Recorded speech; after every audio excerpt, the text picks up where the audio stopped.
edhe njëherë administratën e presidentit Trump dhe sekretarin Marco Rubio për korrigjimin e një padrejtësie të administratës së mëparshme të vendimit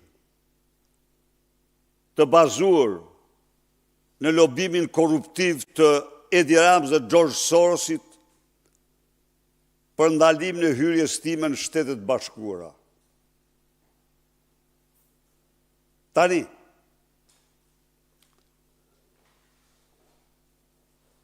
dy gjëra do të theksoj. Departamenti i Shtetit ka dhënë përgjigjen më të qartë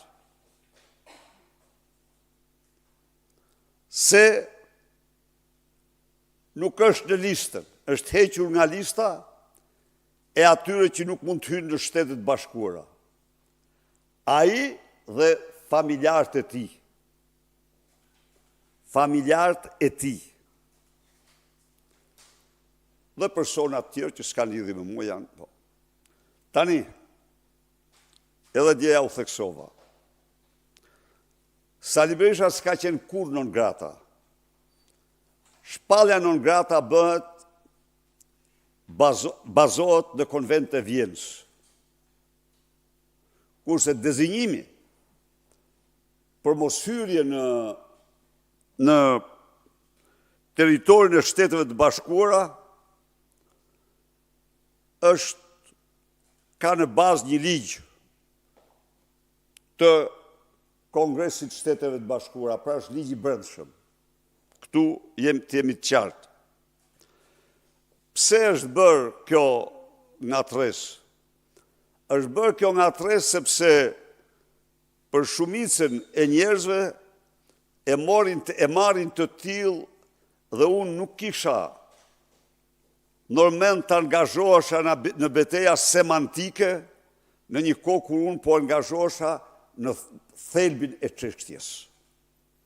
Thelbin e çështjes. Thelbi i çështjes zotëri është ai që Departamenti i Shtetit deklaroi se Sali Berisha mund të hyjë në Shtetet e Bashkuara dhe ky vendim është marrë për interesat të Shteteve të Bashkuara. Pikë. Së dyti, ky vendim nuk është vetëm për personin, por është dhe për familjen e tij. Çdo interpretim tjetër është i atyre që kërkojnë të ushqehen me mashtrimet e veta. Nuk kam bërë asnjë lloj kërkese për asnjë lloj rrethane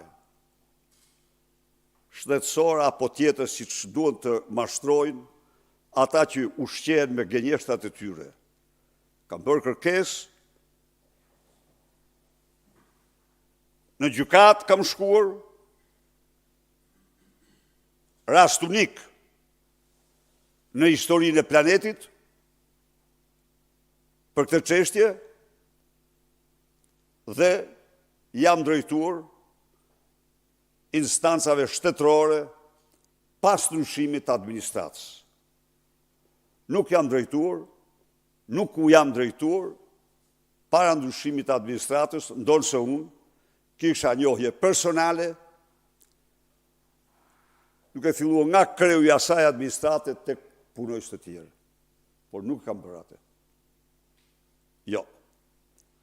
Pra, kjo është e vërteta.